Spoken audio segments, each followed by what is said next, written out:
What's up guys, Bloodshed here, bringing you another Diablo 3 video. It's been a while, but we're here, we're back. We finally got the patch notes. Diablo 3 Ptr 2.7.2 preview blog. So this just came out today, literally, when I'm filming this. The 2-week Ptr testing period for 2.7.2 will begin November 4th.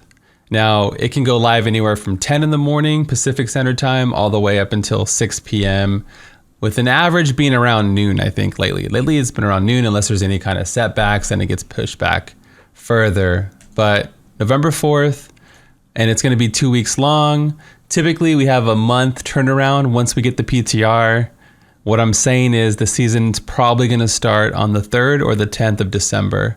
Typically, it's like 30 days after we get the PTR. It takes 2 weeks for testing, 1 week to get all the patches and changes that they want to do, and then maybe 1 week to roll out and implement it all. So it gives people a heads up before the current season ends. So not bad. I'm excited. I can't wait to show you guys what they're going to introduce here. New seasonal theme for season 25 introduces a new type of socketable item called soul shards. Nephilim can find 7 unique soul shards based on the Lords of Hell, like the 7 Lords of Hell, which give players new demonic powers. So we're getting some sort of demonic power. I don't know if we're going to be able to turn into Diablo himself, or we're going to be able to summon snowballs again, or energy twisters, or it's going to be some sort of cooldown based thing. It could be all kinds of things. You know, they didn't give us any examples of the power. All we know is there's 7 unique soul shards, or you can look at them like legendary gems, right? 7 unique ones, 3 of which can be put into helmets.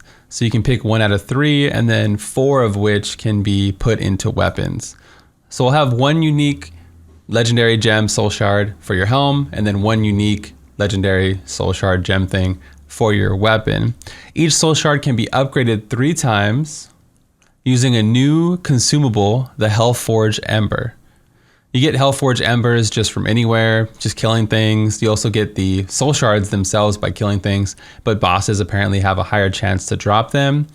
They can't be traded, but they can be salvaged. So we were able to salvage ethereals and get like Death's Breaths and Keystones.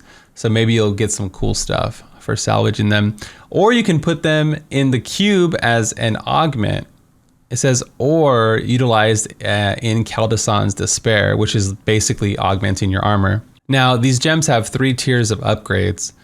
You can't augment a level 3 gem, so they might drop at higher levels, right? They might drop at like 100 or 80. I don't even know, you know, and then there's 3 tiers. So maybe the first tier is 100, the second tier is 125, and the third tier is 150. Are they going to allow people that normally don't get 150 augments a chance to farm them and use them? Possibly. We don't know anything yet. On Thursday, I'll do an updated video and let you guys know the details of, you know, the upcoming patch. Is it going to be easier to farm augments for alts? A lot of times I don't really want to play more than like 3 or 4 augmented characters. It takes a lot. It takes a lot of effort to, you know, farm it up and get everything dialed in. And then if you die in hardcore, you have to farm all your augments all over again. So I definitely play a lot of alts, so this will definitely help me. So we have to basically see how this is going to function. You can only equip 1 prime soul shard, like for the helm, and then 1 lesser evil soul shard in the weapon. So you can't just dual wield and use multiples or anything like that. And it's only a seasonal exclusive. It won't transfer to non-season. But I was wondering if the augments will transfer. If you can augment it, then that should transfer to non-season. So you can't transfer the gems, but the power, I'm assuming you could transfer, especially if they're 150 augments, who knows, right? Feedback on this theme, it seems cool. I don't know how many embers it takes to get a level, 2 levels, 3 levels of everything. And this kind of does make me realize something, that last season we had a theme for Diablo 2, right? And then it led up to the release of Diablo 2. And then this is kind of like a Diablo Immortal theme, because if you guys know Diablo Immortal, they also have legendary gems, and then it takes a lot of resource to get to the next tier. Like you fill it up and then you power up to the next tier, you fill it up and power up to the next tier. So, and then this is probably going to be out this season during the release of Diablo Immortal. So I wonder if this is like our lead up. They're not mentioning it. That's just kind of my tinfoil hat theory, I guess. They did say with the upcoming 25th anniversary of Diablo franchise, we wanted players to delve into the darker side of the Nephilim's past. Players can embrace evil by infusing themselves with the essences of the Lords of Hell. Players will embark on their season journey to discover and upgrade demonic soul shards based on 7 Lords of Hell. By embodying, it keeps saying like embody or embrace, players will inflict new forms of pain. I wonder if we can, like one of the gems turns you into like a Diablo, and then you go like Diablo versus Diablo, Godzilla versus Mecha Godzilla. I don't know. I'm curious to see what these things do, you know? I'm gonna build it up in my head too big, and then I'm gonna be let down on whatever we get. All right, we did have some item changes. Remorseless, this is the Hoda offhand weapon. It got buffed to 800% damage from 250, so that's huge. It'll probably get it into that closer to that 140 solo GR, but everything needs to be tested and function. We have to make sure it's working properly. But that's a nice buff for Hoda. It makes me want to play Lon Hoda, as I haven't played it in a very long time at this point. We got a lot of Witch Doctor buffs. So this offhand right here, Spirit Walk normally lasts until you get hit. So if you don't know, there's a 100% movement speed Spirit Walk ability. And then as soon as you get hit, boom, it cancels it. Or if enemies become within a certain radius, it cancels the effect. So now I think they're trying to make Witch Doctors have a speed build again. So now it lasts until you attack 3 times or until an elite enemy is within 20 yards of you. So you basically Spirit Walk, an elite's right there. It takes you out of Spirit Walk, you kill it, and then, you know, with Grave Injustice and Ingeom or any other cooldown, you should have it up again. So it's like Spirit Walk, kill, Spirit Walk, kill. This is pretty great for a speed build, honestly. They did a good job with this, and you're not a chicken running around, so it's kind of cool to see your character chilling and killing. Attacks while in Spirit Realm deal extra damage. So I don't know how this would work in a Greater Rift setting. You have 20 yards and it'll cancel. So if you take this into a Greater Rift, you'd have to go 20 yards away. Roughly, this is about 20 yards, this blue highlight on the screen. So if the Rift Guardian was where the 100% is, you'd have to be like back. You have to run back, right? And then, so you could probably use it in a GR, but how worth it is it? I don't know. We'd have to see.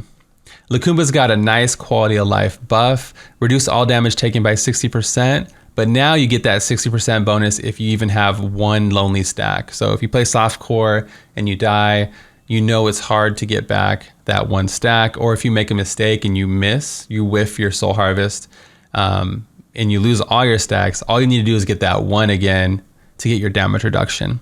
In addition, you can earn another 14% if you have the Sacred Harvester. It's 2% for each additional stack. The max stacks is 10. So yeah, it's a nice little damage increase. That's like a 74% total if you bring Sacred Harvester with Lakumba's. Pretty nice overall change. Queen Spider's Grasp. Corpse Spiders deal an additional 800. So they threw another 800% multiplier on this item. This is the ceremonial dagger, the Queen Grasp, okay? And it releases a web on impact. This was already here. So it has a nice slow, which would proc, you know, Bane of the Trapped and other things. And it gives you a nice 800% multiplier. They're trying to make a spider generator build, I believe. And this is a new item called Brood of Arne. Corpse spiders deal an additional 100% damage, and each spider bite causes the target to take an additional 1% damage from corpse spiders for 5 seconds. So we don't know how hard this is gonna hit, but this could be really good for a single target. Maybe RGK Doc, I don't know, man. We'll have to see, but having, you know, when there's 1 enemy on screen and then you have a bunch of spiders all stacking the dots on it, it can really ramp up really fast. And I want to see it in the field and see how hard it hits, actually. They're also buffing the spider set. Corpse spider is now spawned with health and attacks twice as fast. So I don't know why a generator would need HP. That's really weird. Unless they are moving corpse spiders to be affected by Enforcer Gem. So maybe now I don't know, maybe now they're like pets, and now you can use Enforcer Gem with it instead of like the Generator Gem. I don't know. It's really weird that they would add health, but attacks twice as fast, which is great. The 4-piece, summon a permanent Spider Queen who leaves behind a web that lasts for 15 seconds and slows enemies. You take 75% reduced damage. I hate this. This is like DMO. I mean, I love the damage reduction, right? But it's kind of like DMO where, you know, eventually they made it so you get the buff outside of the bubble because it really limits your movement and what you can do. So hopefully they change this and make it just 75% when you use Spider Queen or you have a Spider Queen out or whatever. Because yeah, it's almost like DMO, right? Now instead of being in the bubble, now you have to be in the Spider Weeb. The Spider Queen is commanded to move where you cast your corpse spider. So this is the same as well. It's cool. So it's like a generator jar of spider kind of build. So I'd be interested to see how this goes. We have some other buffs here. The Marauder 4-piece, sentries deal 400% increased damage. We already knew that. But now they automatically cast just by being out.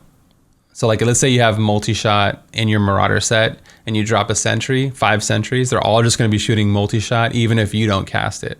And then if you cast it, it looks like it's going to also mimic your spender. So it should have an auto fire, and then it should be mimicking you at the same time. So the screen should be just completely blanketed in multi-shots or cluster arrows. It should be kind of crazy to look at.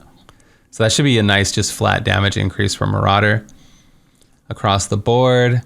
The Shadow Mantle, they also buff Shadow Mantle here. Impale does the 75k damage. This has already been here, but now they have a nice cleave of 25k. So yeah, like how it hits the first enemy and breaks off and hits the other targets. Those now have a multiplier of 25k attached to it. So it should have a nice cleave here.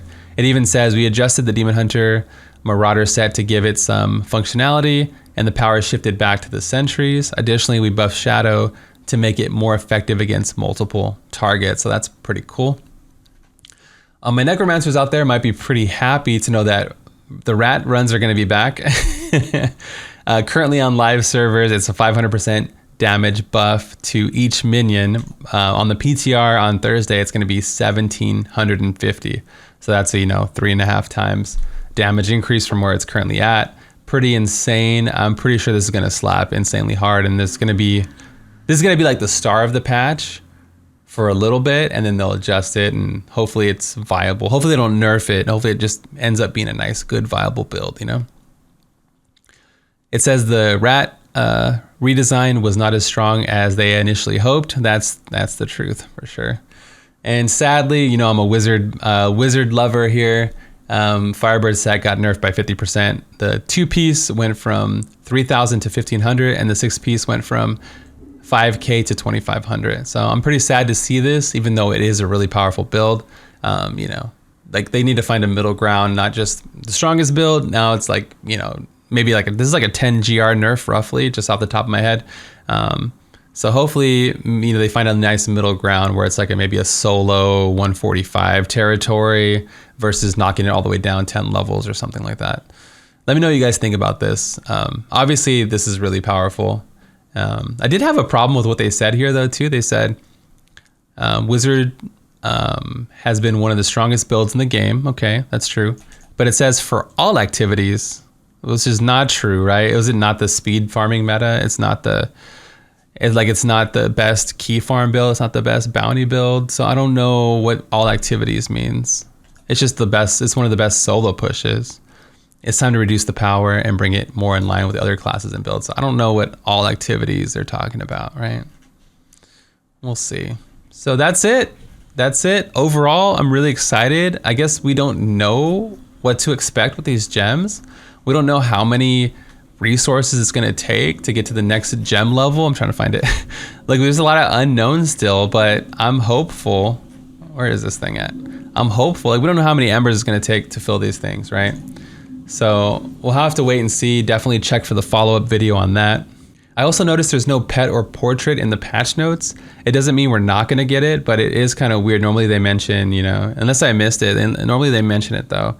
So we'll see if we get a portrait frame or not. If you guys don't know, I have a Diablo website with all my builds and content on there. So if you want to find any builds or anything like that, the tier list, all this is going to be updated for next season. You can it's easy to just click on and see whatever I'm using at the time. There's also, I have a variety YouTube channel. We just played through like Deathloop, and I got to upload some more stuff here, Tales from Borderlands. So if you want to see Blood play other stuff, we actually have a variety channel for that. So thanks for watching. Stay tuned for more content, and I'll see some of you on stream tomorrow. Peace.